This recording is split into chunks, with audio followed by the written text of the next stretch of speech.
সার্কুলেশনের বিষয়টা আছে। সার্কুলেশন আমরা এটা অলরেডি আমাদের সংস্কার প্রস্তাবনা আছে। সার্কুলেশন আমরা বাড়িয়ে দেখানো হচ্ছে, বাড়িয়ে দিব, লাইক আবার কমায় দিব কোথাও, যে যেমন ইংলিশ পত্রিকাগুলো আমরা প্রস্তাব আছে যে কমিয়ে ধরার জন্য, এবং স্থানীয় পত্রিকাগুলো আসলে 500-1000-এর বেশি বের হয় না, এটা মিথ্যা লেখার দরকার নেই।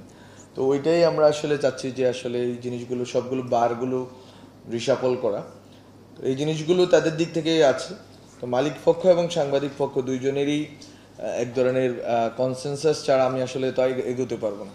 এবং এই বিশেষ করে এই আইনটার বিষয়টা, সাংবাদিকতা সুরক্ষা অধ্যাদেশ যেটা আছে সংস্কার কমিশনের প্রস্তাবনা, এটাতেও অনেক মালিক পক্ষের হচ্ছে যে, এবং যারা সম্পাদক আছেন তাদের এক ধরনের অনিচ্ছা আছে, যেটা আমরা অলরেডি গত কয়েক মাসে দেখলাম। ফলে আমার মালিক পক্ষ এবং সম্পাদক এবং সাংবাদিক সবগুলো অর্গানাইজেশনকেই লাগবে। সবগুলো অর্গানাইজেশন কাজকে আমরা পাইনি। ফলে প্রথম যে জিনিসটা, সেটা আমার কাছে মনে হচ্ছে যে আপনাদেরকে ক্লান্ত না করে, সাংবাদিকতার সুরক্ষা অধ্যাদেশটা আছে অলরেডি, এই অনলাইনে আছে, আপনাদের কাছে দরকার হয় যদি আপনারা বলেন যে স্পেসিফিকলি আপনার হাউসগুলোতে পাঠানো হবে, আপনারা এই বিষয়ে আপনাদের লিখিত একটা মন্তব্য দিয়ে দেন, তাহলে আমরা এটা পুট আপ করতে সুবিধা হয়। কারণ এটা একটা দীর্ঘ প্রক্রিয়ার ভিতর দিয়ে যেতে হয়, ওটাও 2-3 মাসের সময় লাগে যদি এটাকে আমরা একটা অধ্যাদেশ করতে চাই। আমি বুঝি নির্মাণের শিল্প, সালাম স্টিল বোঝে ডিউরেবিলিটি। সালাম স্টিল, মোস্ট ডিউরেবল স্টিল। তো এই সময় যদি আমরা করে যেতে চাই, তাহলে আপনাদেরকে দ্রুত এটা নিয়ে আমাদেরকে লিখতে হবে, এবং আমরা আপনাদের পর্যালোচনাগুলো, আপনাদের মতামতগুলো তখন আমরা বসে পর্যালোচনা করতে পারি। এখন আপনারা একটা কথা বলবেন, আপনাদের হাউসের আরও একজন বোধহয় বা আপনাদের সংগঠনের আরেকজন হয়তো আরেকটা বক্তব্য দেওয়ার কথা ছিল, সে আসতে পারে নাই বা উনি আসতে পারেন নাই। ফলে এই জিনিসগুলো মানে এক ধরনের সংকট থেকে যাবে। এটা খুবই ছোট আইন, মাত্র 18-20টা অনুচ্ছেদ। আমার কাছে মনে হয় না যে এটা খুব বেশি আপনাদের, এখানে অনেকগুলো জিনিস আছে খুবই জেনারিক, যেগুলো নিয়ে আলোচনা দরকার নেই, কিন্তু কয়েকটা ইস্যু আছে যেটা অলরেডি আলোচনা হচ্ছিল, এগুলো বারবার ফেরত আসবে।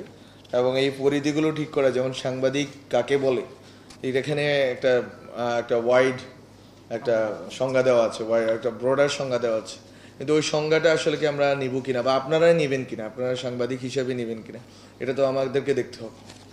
তো এটা আমি মনে করি যে অধ্যাদেশটা সুরক্ষা, যেটা সাংবাদিকতা সুরক্ষা, এটা আপনারা যদি পারেন আমাদের জন্য সুবিধা হয় যে আগামী 1 সপ্তাহের ভিতরে যদি আপনারা আমাদেরকে একটা লিখিত দেন, আমরা আমাদেরকে পাঠিয়ে দিব অফিসিয়ালি, আর আপনাদের কাছে এটা অ্যাভেলেবল আছে অনলাইনে, সো ইউ ক্যান।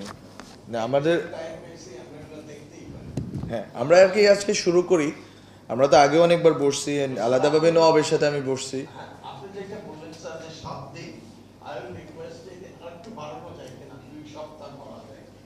2 সপ্তাহ হয়ে যাবে, দুর্গাপূজার ছুটিতে 2 সপ্তাহে হয়ে যাবে আলটিমেটলি।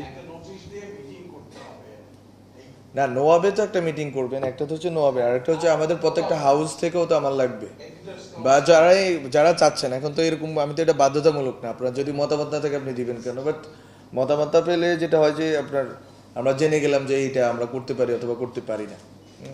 অলরেডি একটা মতামত নেওয়া আছে, এই আইনটা যখন করছে সংস্কার কমিশন, অবশ্যই তারা ওখানকে যারা স্টেক হোল্ডার আছে তাদের সাথে কথা বলেই করছে, বলে ধরে নিচ্ছি যে মতামত আছে। তারপরে আমরা আবার একটা আপনাদের থেকে শুনতে চাইবো কোনো আপনাদের মানে মতামত আছে কি।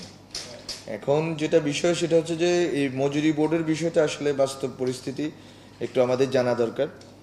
এটা কি আপনি ব্যাখ্যা করতে পারবেন? এডুকেশনাল ব্যাকগ্রাউন্ড থেকে আমি জানি যে এখানে অনেকগুলো জিনিস আছে যেটা আসলে কোহেরেন্ট না। ফর দ্যাট রিজন আমি চাচ্ছি আপনারা একটু আসেন, কথা বলেন।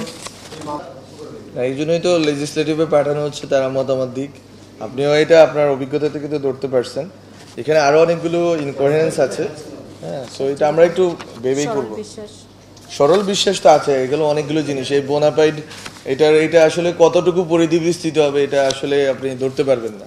আমি এটা নিয়ে অনেক পলিটিক্যাল না, অনেকগুলো জিনিস আছে প্রত্যেকটা সাংবাদিকতার থেকে শুরু করে, এগুলো লিগাল লুপহোলস গুলো, যেটা হয় যে ওনারা হয়তো সাংবাদিকদের স্বার্থের জায়গা থেকে দেখছেন, কিন্তু যেটা হচ্ছে লিগালি তো অনেকগুলো জিনিস আমরা এই সুবিধাগুলো পাবো কিনা এটাও আমাদের দেখতে হবে, নাহলে ল সংশোধন করতে হবে। আমরা কোনটা চাইবো সেটা তো আমাদের দেখতে হবে।